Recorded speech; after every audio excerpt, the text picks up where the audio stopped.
آپ کا نکاح نبی علیہ السلام کے ساتھ ہو گیا اور آپ رضی اللہ المومنین بن گئے۔ حضرت ابی حقیقی نام رملہ تھا۔ آپ کے والد ابی سفیان اور والدہ صفیہ بنت العاص تھیں۔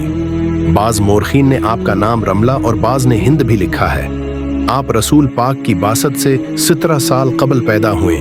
آپ ایوائل اسلام میں ہی مسلمان ہو گئی تھیں۔ آپ ہند بھی لکھا ہے۔ کا پہلا نکاح حجش سے ہوا تھا۔ حجش حضرت عبداللہ رضی اللہ عنہ بن حجش کا بھائی تھا۔ عبداللہ بن حجش نے حبشہ حبیبہ کے ساتھ ہجرت کی۔ وہاں ان کی لڑکی حبیبہ پیدا ہوئی۔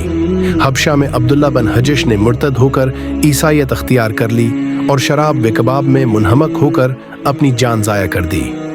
اس کے مرنے کے بعد نبی علیہ السلام نے نجاشی کے ذریعے سے حضرت حبیبہ کی اس کے بعد پیغام نکاح بھیجا، جو کہ آپ نے قبول فرمایا اور آپ کا نکاح رسول پاک کے ساتھ ہو گیا اور آپ المومنین بن گئے۔ ایک اور روایت کے مطابق آپ کا نکاح نبی علیہ السلام کے ساتھ حبشہ میں نہیں بلکہ مدینہ میں ہوا تھا۔ رسول پاک نے نکاح میں آنے کے بعد آپ رسول پاک کی خدمت کو اپنی سعادت سمجھتی تھیں۔ فتح مکہ سے قبل ایک بار ابو سفیان مدینہ آئے تو انہوں نے سب سے پہلے اپنی بیٹی کے گھر جانے کا قصد کیا۔ حضرت حبیبہ نے اپنے والد کو وہاں پہنچ کر نبی علیہ السلام کے بستر پر نہ بیٹھنے دیا کہ وہ کافر ہیں۔ وہ ایک کافر ایک نبی کے بستر پر نہیں بیٹھ سکتا۔ آپ حدیث پر نہایت شدت سے عمل پیرا ہوتی تھیں اور دوسروں کو بھی اس کی تاکید کرتی تھیں۔ وفات کے وقت آپ رضی اللہ نے حضرت عائشہ رضی اللہ کو بلا کر ان سے عمدہ کلام کیا۔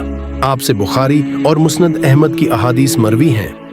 ابو سفیان کے انتقال پر آپ نے رسول پاک کی حدیث بیان فرمائی، کسی عورت کے لیے جو اللہ اور یوم آخرت پر ایمان رکھتی ہے یہ جائز نہیں کہ وہ کسی ہو مرنے والے کا 3 دن سے زائد سوگ کرے، البتہ اپنے شوہر کے لیے 4 ماہ 10 دن سوگ کرنا چاہیے۔